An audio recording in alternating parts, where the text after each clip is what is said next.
What's going on, guys? Steve Pulaski back with another video review, this time of Ben Affleck's brand new film, Live by Night.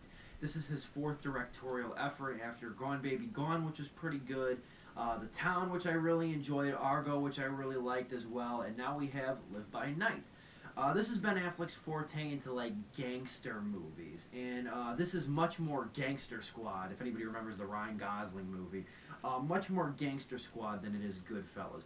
The film, it's kind of difficult to explain. It basically revolves around Ben Affleck, who plays Joe Coughlin. He's this gangster in 1920s Boston, and what winds up happening is he, after an altercation with a big crime boss, and he winds up going to, which leads him to going to prison for a few years.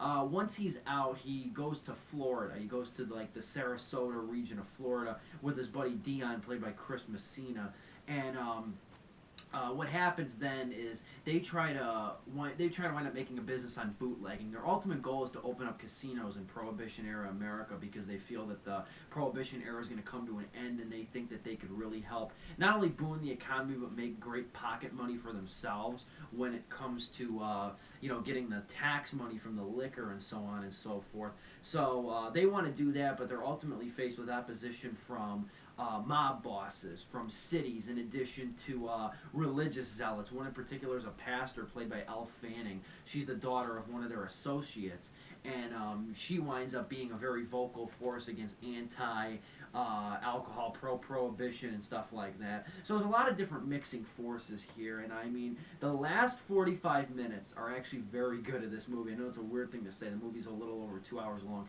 The last 40 to 45 minutes are pretty good because it really breaks down the core of the movie. It's almost like all that stuff in the beginning was like filler or excess to get us to this point. It feels like the movie starts at about an hour and a half in, where it starts getting into Ben Affleck and his buddy Chris Messina getting in to try to build these casinos, but facing all this opposition.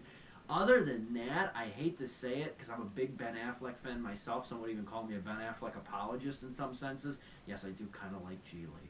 But the problem, though, is like this movie just...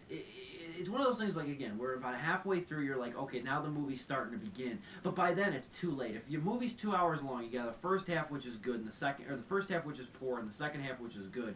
That's split down the middle. You know what I mean? It's a fair movie. Mainly with this, though, there's a lot of actors in this that are kind of just chewing scenery. No actors really come to life in this. Ben Affleck feels very vanilla here. Zoe Saldana, who plays his wife, doesn't really do a whole lot either. There's just not a lot going on despite the barrage of big-name actors. And then maybe most offensively of all, for a movie that's like a crime gangster picture, it's just very toothless. I mean, despite the fact that there's a shootout every 15 minutes or so, or there's some sort of violent altercation and bone snapping that makes me feel like I'm getting deja vu of the bombing scene in Patriots Day, which I just saw yesterday. This is a very vanilla crime drama with not a lot of commentary like it should.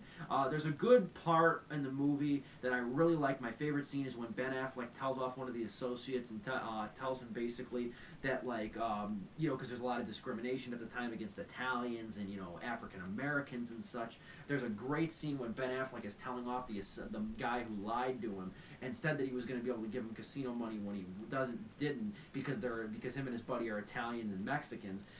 He even said, though, a lot of people, especially immigrants right now, are working their fingers to the bone, hoping, to get a piece of that pie that you keep promising them. And one day they're going to find out that you lied to them, and one day that you're going to find out you backstabbed them.